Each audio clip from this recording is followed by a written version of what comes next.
नमस्कार, स्वागत है आप सभी का UV24 में। एक बार फिर हमारे खास कार्यक्रम साक्षात्कार में वैसे तो अमूमन साक्षात्कार में आप एक शख्सियत को देखते हैं, लेकिन आज मेरे साथ एक नहीं चार शख्सियत मौजूद हैं। और सबसे बड़ी बात, एक ही पार्टी से सभी बिलोंग करते हैं। कांग्रेस पार्टी के 4 बड़े दिग्गज नेता मेरे साथ मौजूद हैं।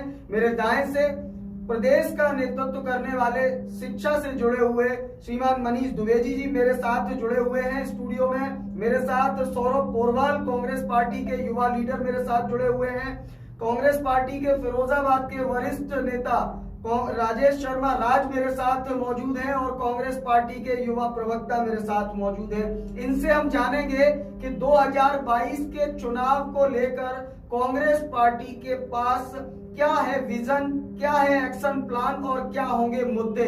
और 4 जो नेतागण कांग्रेस पार्टी से बैठे हैं, यह भी आपको बता दूं कि इन्होंने आवेदन भी किया है चुनाव लड़ने। अगर कांग्रेस पार्टी से टिकट इनको मिलता है तो ये चुनाव भी चारों लोग लड़ने वाले हैं। तो सीधे तौर पर मैं शुरुआत करता हूं, प्रवक्ता जी के पास जाना चाहूंगा।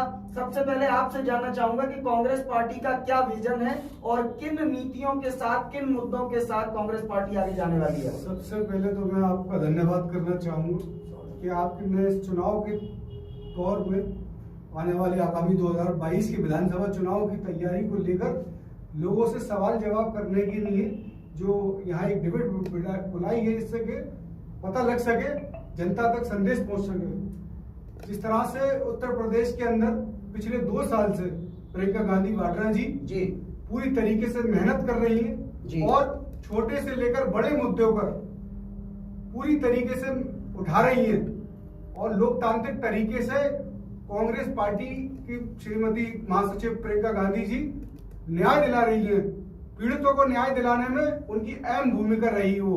पिछले 2 साल में जो समाजवादी पार्टी, बहुजन समाजवादी पार्टी और भारतीय जनता पार्टी जब आंख बंद करके सो रही थी, जब कांग्रेस रात में आंख खोलकर काम कर रही थी, गरीबों के घरों में जा रही थी, उनको अन्न, भोजन और तमाम ऐसी चीजें उपलब्ध कराने का काम किया, मेडिकल किटें।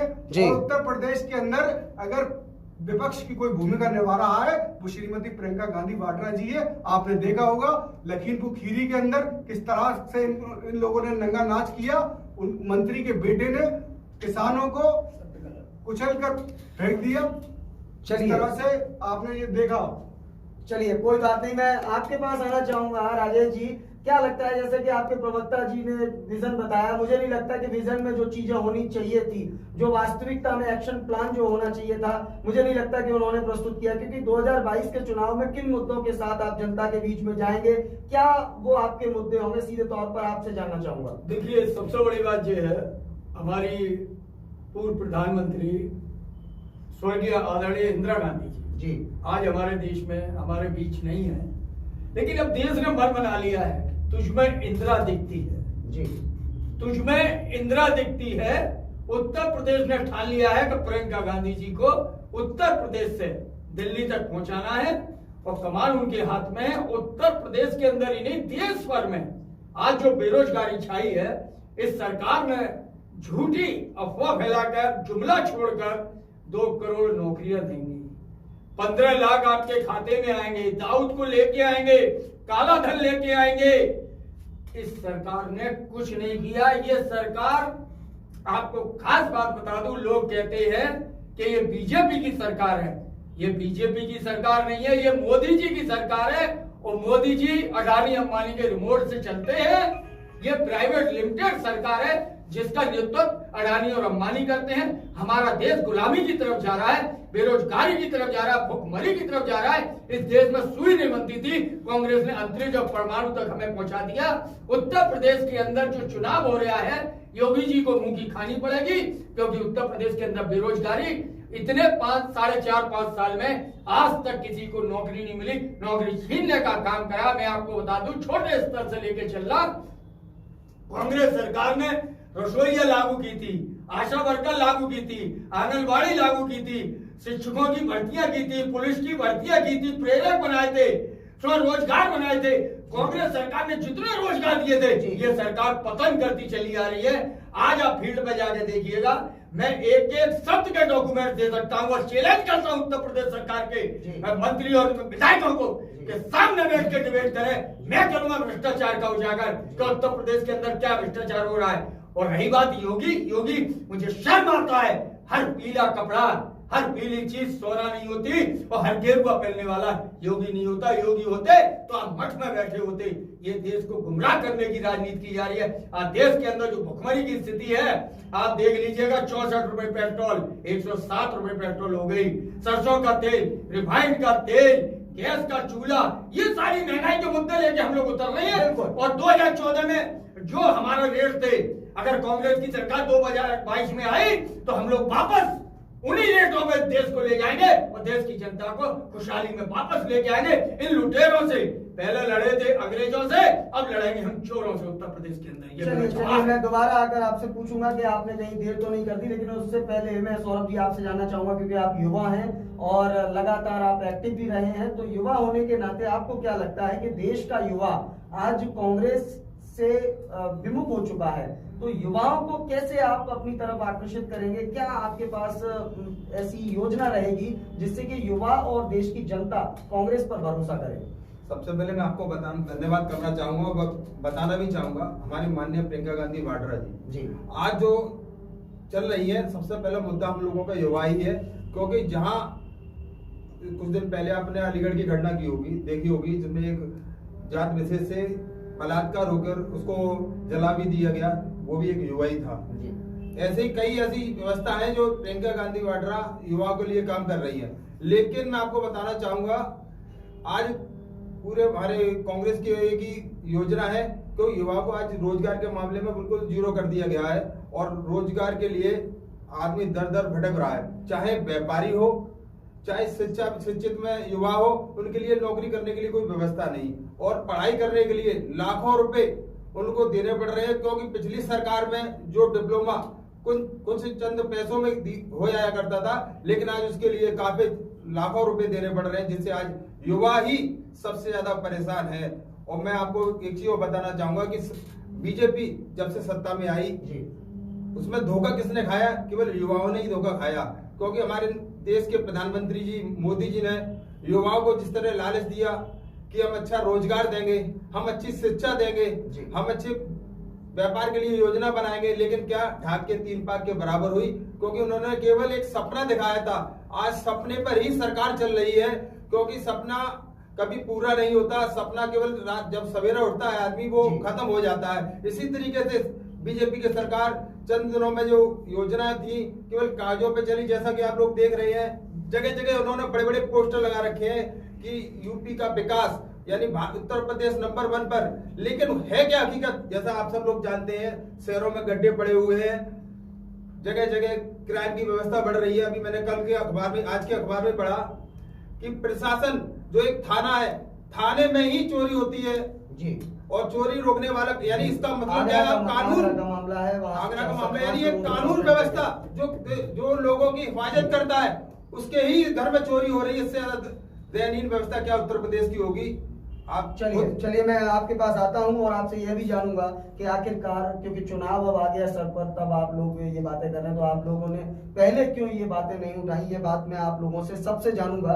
लेकिन सर मैं आपसे जानना चाहता हूं, आप प्रदेश का प्रतिनिधित्व करते हैं और कांग्रेस पार्टी पर एक ये बड़ा आरोप लगातार रहता है कि भ्रष्टाचार की जननी कांग्रेस को लगातार विपक्षी कहते हैं, लगातार यह भी कहते हैं कि कांग्रेस पार्टी कहीं फाइट में नहीं है। कैसे आप लोग क्या ऐसा करेंगे जिससे कि कांग्रेस पार्टी धरातल पर नजर आए, जनता के मुद्दों के साथ कांग्रेस पार्टी जुड़ती नजर आए?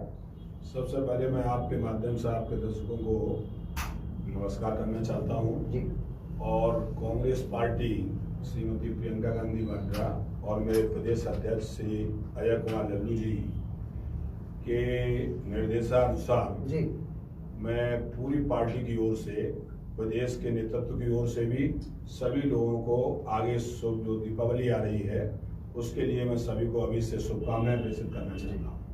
अब बात आपने जो प्रश्न पूछा है कि भ्रष्टाचार की जननी कांग्रेस को कहा जाता है, जो लोग ये कहते थे वो इसी कह के पब्लिक को गुमराह करके उस समय सत्ता पर काबिज हैं, और जबकि पूरा देश देख रहा है कि भ्रष्टाचार कांग्रेस ने नहीं किया है, बिल्कुल सिद्ध हो चुका है।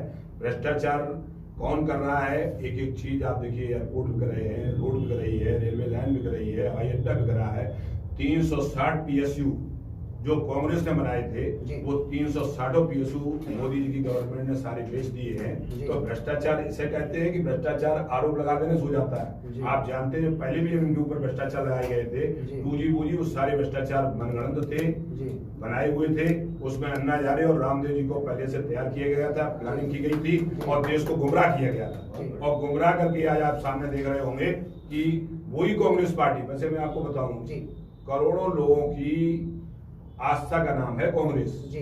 करोड़ों लोग, ये जनता के बीच में कैसे? जनता के बीच में, जनता के बीच में करोड़ों लोगों का आस्था का नाम कांग्रेस और गांधी परिवार है। अभी भी करोड़ों लोगों की आस है, वो जानते हैं कि गांधी परिवार का कोई भी अगर एक भी बच्चा जीवित रह जाएगा तो इस देश में हमें बचाएगा, आगे हमें भुखमरी की कगार से, बेरोजगारी से, अन्य सब मुद्दों से हमें ऊपर निकालेगा। तो आप ये मानिए, देखिए जब भगवान रामचंद्र जी थे, थोड़ा और मैं पीछे जाना चाहता हूँ, तो राम को भी भगवान बाद में माना गया, कृष्ण भगवान आए, उन्हें भी भगवान बाद में माना गया। तो निश्चित मानिएगा गांधी परिवार भी एक तरीके से इस देश में भगवान की तरह ही पूजा जाता है और पूजा जाएगा। आगे आने वाली पीढ़ी, अगर आपको जानते होंगे तो गांधी परिवार को ही भरोसा करती है और इस समय किसी भरोसा नहीं करती है। पूरे देश के कोई नेता भरोसा योग्य नहीं है, चाहे वो मोदी हो, चाहे योगी हो, चाहे कोई हो। चलिए, धरातल पर आखिरकार उतरने में क्यों देरी की, यह भी मैं जानना चाहूंगा, लेकिन उससे पहले मेरे साथ देरी से जुड़े महानगर अध्यक्ष कांग्रेस पार्टी के हाजी सईद बेग साहब मेरे साथ जुड़े हैं। हाजी जी, साजिद बेग जी, मैं आपसे भी जानना चाहता हूं कि कांग्रेस पार्टी 2022 के चुनाव में किन मुद्दों को लेकर मैदान में उतरने वाली है और जनता के बीच में कैसे विश्वास पहले की तरह कायम करेगी? देखिए, हमारी राष्ट्रीय महासचिव आदरणीय श्रीमती प्रियंका गांधी जी जिस तरीके से उत्तर प्रदेश के अंदर कदम रखा है, उसमें आपको देखने को मिला होगा जनता का रुझान ज्यादातर लोगों के सामने है, और जिस तरीके से जनता का हमको सहयोग मिल रहा है वो हमारे लिए एक बहुत सराहनीय कार्य है। और जहाँ तक मुद्दों की बात है तो मुद्दे तो अनगिनत हैं जी। बेरोजगारी के मुद्दे, तमाम मुद्दे आपके सामने हैं जी। और बेरोजगारी के साथ साथ दाल, चीनी, ये महंगाई जितनी भी है, गैस पे अनगिनत रेटें बढ़ती जा रही हैं दिन ब दिन। मिट्टी का तेल हो या मतलब महंगाई और बेरोजगारी के मुद्दे हावी रहने वाले हैं, बहुत हावी हैं। चलिए, तो आप समझ सकते हैं कि कांग्रेस पार्टी की तैयारियां 2022 के चुनाव में उतरने की पूरी हैं और मुद्दे वही हैं, महंगाई हो, बेरोजगारी हो, तमाम तरीके के मुद्दे हैं। लेकिन जनता एक बात कहती है कि 22 के चुनाव से पहले एक बार फिर नेता जनता के द्वार पहुंचने वाले हैं। तो मैं इन तमाम मेहमानों से एक बार यह जानना चाहता हूं कि आखिरकार आपने 22 के चुनाव से पहले एकदम, अब आप चुनाव के समय उतर कर आए हैं, तो कहीं आपने मुद्दों को लेकर जनता से पहले जुड़ने चाहिए था, देर तो नहीं की। तो राजेश जी, सबसे पहले आपसे ही जानना चाहता हूं। मैं इस बात को खुद आपके सामने अपील कर रहा हूँ जी। आपने कहा था आप पहले क्यों नहीं जागे जी। आप कहते, आपको मालूम है जिसकी लाठी उसकी भैंस जी। ये लोग परिवार वाले नहीं है, ना प्रधानमंत्री जी परिवार वाले हैं, ना मुख्यमंत्री जी परिवार वाले हैं। और दूसरी चीज ये कि अगर कोई आवाज उठाएगा तो वो देशद्रोही कहलाएगा, जेल के अंदर डाल देंगे, सड़वा देंगे उसको। लालू जी के साथ यही हुआ, कई लोगों के साथ यही हुआ। लेकिन इस चीज के डर से ना अखिलेश यादव जी बोल रहे, ना मायावती जी बोल रहे, कोई नहीं बोल रहा। केवल प्रियंका और राहुल गांधी देश भर के अंदर भ्रमण कर रहे हैं और घूम रहे हैं। आपने देखा होगा कल का नया रुझान आया है, 5 प्रदेशों में 2022 में चुनाव आ रहे हैं, 5 में कांग्रेस स्पष्ट बहुमत से आ रही है।